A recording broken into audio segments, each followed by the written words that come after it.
우리가 잘 알고 있듯이 이스라엘의 영화로운 왕이지만 한편으론 그에게는 이제 아주 비천하고 서러운 그런 시간들이 그의 인생에 짙은 흔적으로 남아 있는 것을 우리가 보게 됩니다. 사실은 다윗의 입장에서 보면 영문도 알 수 없는 막막한 도피의 여정이었습니다. 도대체 무엇을, 누구를 피해서 그리도 도망 다녀야 했는가? 그리도 숨죽여야 했는가? 길고 긴 도피의 여정 중에 끊임없이 다윗의 머릿속을 맴도는 그 의구심이지 않았을까 생각이 듭니다. 그도 그럴 것이 다윗의 생명을 노리는 자가 다름 아닌 사울 왕이었지 않았습니까? 사울 왕. 다윗은 사울 왕의 아주 충직한 부하 중에 부하였습니다. 그는 전심으로 이스라엘 왕 사울에게 복종하며 그의 군대를 지휘하여 생명을 다해 가장 선봉에서 싸웠던 인물입니다. 그런데 오히려 그리도 충직하고 용맹하였던 것이 죄였을까요? 백성들은 점점 더 다윗을 높이 사되 사울 왕보다 다윗을 더욱 신봉하는 상황이 되어버리는 거죠. 그 속에서 사울 왕은 상대적 박탈감과 권력에 대한 위기감을 느끼면서 다윗을 미워하기 시작합니다. 다윗을 향한 사울 왕의 적대감은 순전히 정치적 상황 속에서 나온 것임을 알 수 있는 대목이라는 거죠. 백성들이 자신보다 자기 부하를 더욱 신뢰하는 이 상황들이 왕의 입장에서는 탐탁지 않을 수밖에 없겠죠. 주목할 것은 끝내 사울은 악령의 지배하에 짓눌리고 말았다는 사실입니다. 이 권력에 대한 집착과 그 박탈감들이 사울로 하여금 영적 의식을 상실해버리게 만듭니다. 그리고 그 틈을 메운 것은 다름 아닌 마귀였다는 거죠. 여러분, 우리가 기억하는 청년 사울의 모습은 어떤 모습이었습니까? 왕이 되기 전에 사울은 아주 준수한 용모를 가진 건장한 청년이었고 무엇보다 아주 겸손한 청년이었습니다. 하나님은 그런 사울을 택하사 하나님의 통치의 대리자로서 기름을 부으셨던 거죠. 그런데 사울이 왕이 된 이후 어느 순간부터인가 이스라엘의 왕에 대한 그릇된 개념을 갖기 시작하더라는 겁니다. 여러분, 이스라엘의 왕은 말 그대로 하나님의 대리자입니다. 다른 이방 열국의 왕의 개념과는 완전히 다르다는 것이죠. 이스라엘의 왕은 이 세상 위의 도성이 아닌 하나님의 도성을 세워가는 관리자이고 대리자라는 겁니다. 그러니 이스라엘 왕권의 제도는 세상의 것과는 완전히 달라야 합니다. 가장 좋은 왕이란 어떤 왕인가?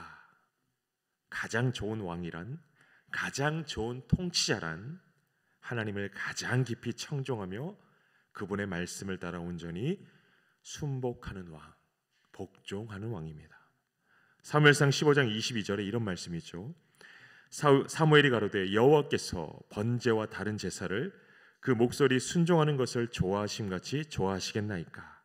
순종이 제사보다 낫고 듣는 것이 순양의 기름보다 나으니. 가장 온전하고도 순전한 왕으로서의 자질이 무엇이라고 합니까?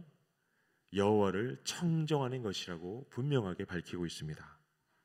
그런데 사울 왕이 어느 순간부터인가 하나님의 대리자가 아닌 스스로가 왕이 되어버렸고 그와 동시에 이스라엘은 극도로 불안정해지기 시작했다라는 사실에 우리가 주목을 해야 합니다.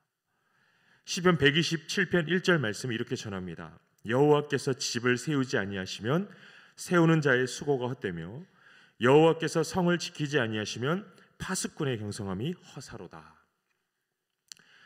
가장 좋은 신앙, 가장 좋은 믿음의 자질이 무엇이라고 했습니까? 한마디로 말하면 의존성입니다. 의존함. 우리가 얼마나 하나님을 간절히 의지하는가, 간절히 의존하는가.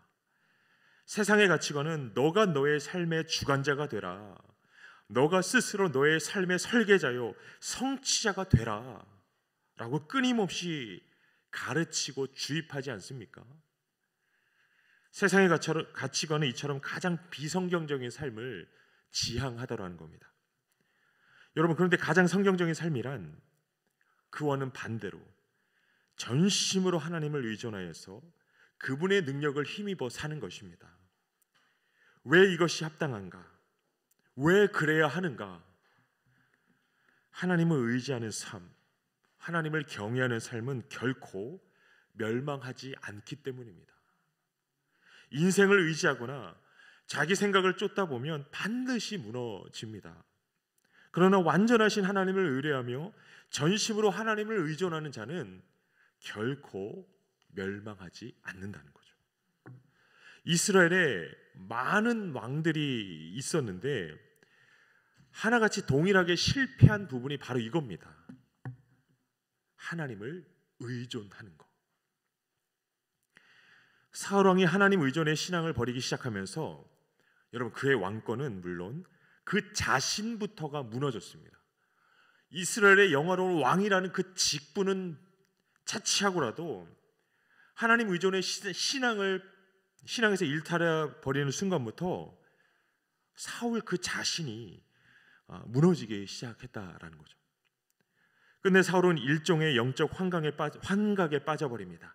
마치 다윗이 자신의 왕권을 가로채고자 모의하고 있다는, 반역을 꿈꾸고 있다는 비현실적 착각에 함몰되어 버리는 상황까지 이른 거죠. 끝내 사울은 다윗을 죽이려고 합니다. 사울의 창이 가차없이 다윗을 향해 버렸습니다. 결국 다윗은 그토록 충성하였던 왕으로부터 버림받은 거나 다름이 없는 상황이죠. 이제 다윗은 이스라엘의 절대 권력인 사울을 피해서 도망가야 합니다.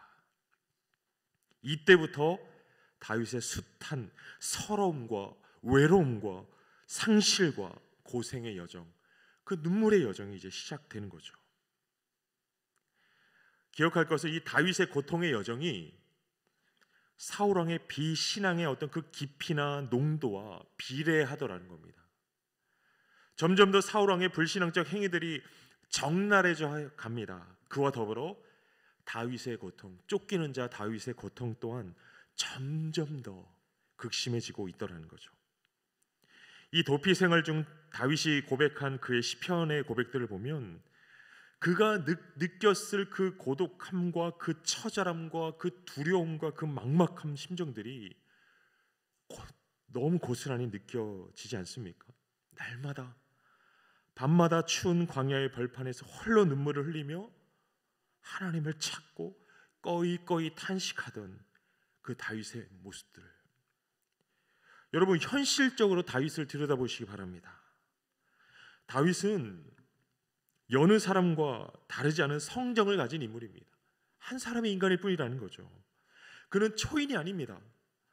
우리와 똑같은 육체를 가진, 똑같은 인격을 가진 연약한 한 인간일 뿐이라는 겁니다.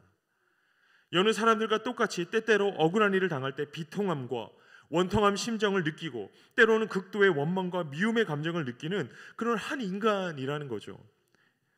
한때 다윗은 목숨을 다해 사울 왕을 섬기며 그에게 충성했습니다. 그렇게 목숨을 다해 충성했는데 되려 사울 왕은 다윗을 죽이고자 집요하게 쫓아옵니다. 다윗의 입장에서는 어떻겠느냐라는 겁니다. 사울에 대한 원망, 그 분노가 치밀어 오를 만도 하지 않겠습니까? 더욱이 그의 고생의 여정이 더해가면 더해갈수록 사울을 향한 분노와 원망 또한 날로 짙어만 가지 않겠느냐라는 겁니다. 다윗이라고 왜 그런 마음이 없겠습니까? 여러분 이 다윗의 도피 여정을 보면 사실은 말 그대로 살얼음판 위입니다. 변수들이 너무나 많습니다. 상황을 넘어서 상황을 차치하고 그 다윗의 내면을 들여다보면 얼마나 복잡합니까? 매일같이 갈등하지 않을까요? 믿음과 불신의 사이에서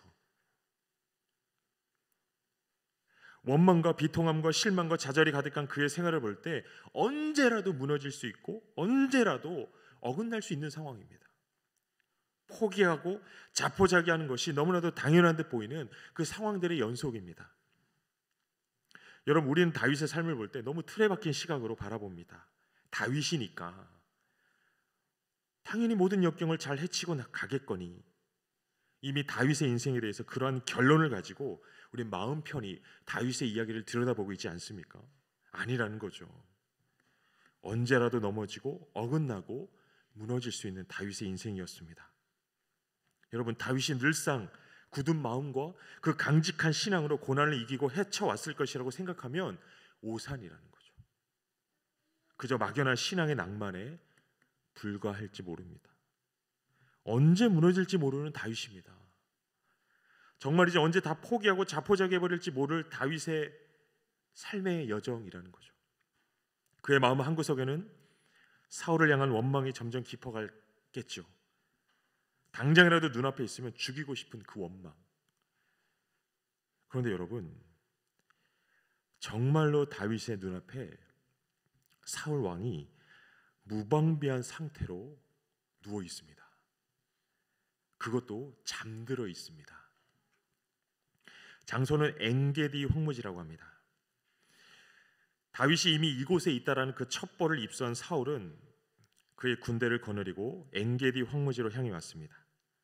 그러던 중에 한 굴이 있었는데 마침 사울이 잠시 휴식을 취하기 위해서 그 굴 안으로 들어갔다는 거죠. 그런데 마침 그 동굴은 다윗과 그의 무리들이 거처하고 있던 동굴이었던 겁니다. 엥게디 지역 자체가 석회석 고원지대이고 또 온천수가 있는 지역이다 보니까 동굴이 많은 지역이었다고 합니다. 그런데 그 많고 많은 동굴 중에 사울은 하필 다윗과 그 무리가 거처하고 있는, 주둔하고 있는 그 동굴에 들어간 겁니다. 굴 안에는 사울밖에 없습니다. 사울의 군대는 굴 밖에서 그 입구를 지키며 누구도 그 굴 안으로 들어가지 못하게 경계하고 있는 거죠. 사울 왕은 자기 군대의 경계와 호위 안에서 잠시나마 편히 동굴 안에서 잠을 청합니다. 이미 그 동굴 안에 다윗과 그의 무리들이 있다는 사실을 사울은 전혀 모르고 있는 거죠. 이제 굴 안에서 사울은 완전히 무방비 상태가 된 겁니다. 사울의 목숨은 철저하게 다윗의 손에 달려있는 듯 보입니다. 단번에 칼로써 사울의 목을 벨 수 있는 그 상황입니다. 다윗과 함께 있던 무리들은 다윗을 복돋우며 말합니다. 흥분했겠죠. 보소서, 여호와께서 당신에게 이르시기를 내가 원수를 내 손에 붙이리니 내 소견에 선한 대로 그에게 행하라 하시더니 이것이 그날입니다. 이것이 무슨 말입니까? 망설이지 말고 당장에 사울을 죽이십시오, 이 말이죠. 이런 기회가 또 언제 오겠느냐는 겁니다. 이 한순간이 여태껏 다윗이 지나왔던 그 숱한 눈물과 고통의 여정에 대한 보상이요, 앞으로의 그의 고난의 여정을 매듭을 지을 수 있는 순간이라는 겁니다. 그 순간 다윗이 어떤 생각을 했을까요? 어떤 심정이었을까요? 한마디로 말하면 혹하지 않았을까요? 혹하지 않았겠습니까? 지긋지긋한 사울이 지금 다윗 앞에 떡하니 있습니다. 그냥 단칼에 그의 생명을 끊어버릴 수 있습니다. 여태까지 지긋지긋한 도피 생활을 끝낼 수 있는 절호의 기회가 온 겁니다. 그런데 여러분, 다윗의 처신이 무엇이었습니까? 가만히 사울의 옷자락을 베었다고 합니다. 목이 아니라 옷자락을 베었다고 합니다. 다윗이 사울의 목이 아니라 옷자락을 베었다는 이 처신 속에 너무 중요한 의미들이 담겨 있더라는 것이죠. 여러분, 다윗의 칼이 어떤 칼이겠습니까? 장수의 칼이니까 당연히 무기로서의 칼입니다. 살상용 칼입니다. 다윗은 숱한 생명의 위기를 겪어왔던 만큼 그의 칼은 늘 언제나 날이 서 있었을 것입니다. 늘 준비되어 있었겠죠. 좋은 무기로서의 칼의 조건이라고 한다면 당연히 날이죠. 날. 얼마나 날이 서 있는가. 군대에서 사격 훈련을 하고 나서 행해지는 가장 중요한 과업이 뭐냐면 병기 청소입니다. 병기. 총을 청소하는 겁니다. 사격을 하고 나서 각자의 개인 병기를 다 분리해서 일일이 깨끗하게 청소를 해서 다시 결합을 해서 최상의 상태를 유지합니다. 이처럼 언제 있을지 모를 그 전투를 대비하여 늘상 다윗의 칼은 연마되고 이로써 최상의 날을 유지하고 있었겠죠. 어느 정도면 잠들어 있는 사울의 옷자락의 일부를 베었는데 사울이 깨닫지 못할 정도죠. 다윗의 검은 그만큼 끊임없이 연마되어 날이 제대로 서 있는 살상용 무기였다는 것입니다.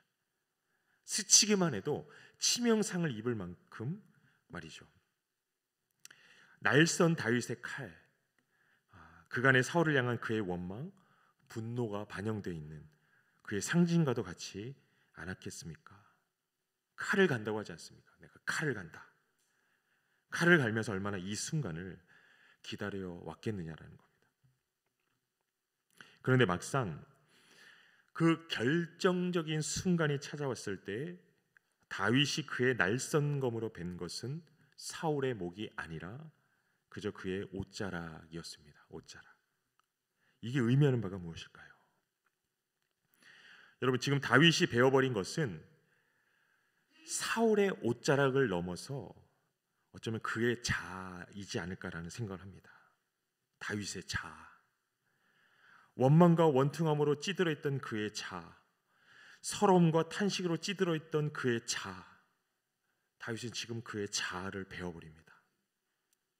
여러분, 이 본문을 묵상하면서 이게 정말 하나님이 원하시는 할례가 아닐까라는 생각을 해보게 되는 겁니다. 할례는 단순히 어떤 외형적인 의식이 아니라 하나님 앞에서 펄떡거리는 어떤 우리의 육적인 자아를 베어내는 영적 과정이라는 거죠. 지금 다윗은 이제 더 이상 쫓길 필요 없는, 그 고독한 광야에서 허덕일 필요 없는 삶을 실현시킬 수 있는 순간입니다. 절호의 기회입니다. 왜 혹하지 않겠습니까? 그런데 다윗은 되려 그 자신을 베어버립니다. 이것이 의미하는 것이 무엇일까요? 다윗은 지금 모든 주도권을 다시 한번 하나님께 고스란히 맡기고 있는 겁니다. 여러분, 다윗이 사울의 옷자락을 가만히 베었다고 하죠. 여기서 베다라는 말은 굉장히 중요한 의미를 담고 있는데, 언약을 베다, 언약을 맺다, 계약을 맺다라는 의미가 담겨 있습니다. 지금 이 원수 같은 사울의 목이 아니라 그의 옷자락을 가만히 베는 다윗의 행위는 한마디로 말하면 여태껏 다윗이 걸어왔던 모든 삶, 더 나아가 앞으로 다윗이 더 걸어가야 할 모든 삶의 여정의 주권이 오직 여호와께 있다는 일종의 다윗의 신앙 고백과도 같은 것이더라는 겁니다. 여호와께서 친히 다윗을 책임져 달라는 믿음의 호소와도 같습니다. 이 인생을, 광야 같은 막막한 인생을 내가 개척하고 내가 극복해가는 것이 아니라 하나님이 극복해 주시고 하나님이 피할 길을 여시는, 하나님이 책임져 주시는 그런 삶을 호소하고 있는 것이죠. 지금 이 순간 사울은 살았습니다. 이 말을 다윗의 입장에서 생각하면 다윗은 죽었다는 의미이기도 하죠. 가장 중요한 포인트가 바로 여기에 감춰져 있더라는 거죠. 지금 다윗이 죽었습니다. 그 안에 들끓고 있던 분노, 그게 죽었습니다. 무엇이 이토록 다윗을 죽게 하였는가? 하나님의 말씀. 여러분, 다윗을 죽게 한 것은 다름 아닌 하나님의 말씀이라는 거죠. 이건 어떤 인간적인 어떤 높은 차원의 어떤 인간성, 단순히 그런 의미가 아니라는 겁니다. 만약 지금까지 다윗을 향하여 하나님께서 침묵하고 계셨다면 다윗은 도무지 살 수 없었겠죠. 그러나 하나님은 그가 고백하고 있듯이 늘 다윗과 함께 하셨습니다. 그의 고통을 때로는 가만히 들으셨고, 때로는 그에게 말씀하셨고, 그의 얼어붙은 마음을 감동해 주셨습니다. 다윗이 고백합니다. 시편 119편 92절 말씀에 기록하기를, 주의 법이 나의 즐거움이 되지 아니하였다면 내가 내 고난 중에 멸망하고 말았을 것입니다. 하나님의 말씀이 나의 즐거움이 되지 않았다면 나는 내 고난 속에서 그저 죽고 말았을 것입니다. 이 고백이죠. 하나님은 고난당하는 다윗을 단 한순간도 버려두지 않으셨다라는 겁니다. 계속 만나주시고 들어주시고 말씀해 오셨다는 거죠. 그 결국이 지금의 다윗입니다. 육적인 다윗은 죽고 하나님을 경외하는 영적 다윗으로서 강력하게 살아나는 역사, 하나님의 작품이에요. 이거는 다윗이라는 한 인물의 어떤 탁월함이 아니라 다윗이라는 그 엉망진창인 자아를 여태껏 말씀으로 오래 참으심 가운데 기다려주시며 빚어가신 하나님의 작품이라는 거죠. 여태껏 다윗이 지나온 고난의 여정은 원수를 죽이기 위해, 보복하기 위해 칼을 가는 시간들이 아니라 엄밀히 말하면 그 자신이 하나님의 말씀 앞에 제압당하고 설득당하고 죽는 그런 시간들이었다는 겁니다. 그렇게 다윗이 지니고 있는 자아의 죽음은 곧 하나님의 사람으로서의 생명을 덧입는 그런 놀라운 역사를 일으킵니다. 이토록 놀라운 역사가 그간의 다윗의 칼을 갈아왔던 세월들과 비할 때 정말이지 빙산의 일각과도 같은 그 순간에 일어나지 않았습니까? 그 찰나 속에서 다윗 안에 하나님의 영이 그의 육의 모든 본성을 이기셨고, 이로써 다윗으로 하여금 지극히 신령하고 거룩한 삶의 자리에 우뚝 서도록, 자리하도록 역사하신 것이죠. 여러분, 우리에게도 언제든지 아무리 지독한 광야 같은 고난으로 얼룩진 삶의 여정이라 할지라도 그 안에 언제든지 이 순간이 찾아올 수 있더라는 거죠. 여태껏 그토록 내 마음을 쏟아왔던 이들은 일순간에 무너지고 하나님의 생각이 이루어지는 그 순간이 언제든지 우리 안에 찾아올 수 있다는 겁니다. 여러분, 지금 내 안에 차곡히 쌓아두고 있는 원망, 미움, 분노가 제 아무리 깊고 높이 쌓여진들 그것들이 무너지는 데는 고작 한순간이면 족하다라는 겁니다. 하나님의 시간으로서의 방대하게만 보이는, 막연하게만 보이는 우리의 삶에 침투하는 그 한순간의 시간의 조각들이 그간에 우리가 어떻게 해결할 수 없었던 우리 마음의 원망과 불신과 미움과 분노 따위들을 순식간에 무너뜨리는 하나님의 시간으로서의 그 한 조각. 여러분, 이 일들이 벌어지고 있는 장소, 바로 광야 속의 엔게디입니다. 엔게디. 이 엔게디라는 명칭 자체가 염소의 샘이다라는 의미를 가지고 있습니다. 요새이고 온천이 흐르는 광야 안의 오아시스, 그곳이 엔게디입니다.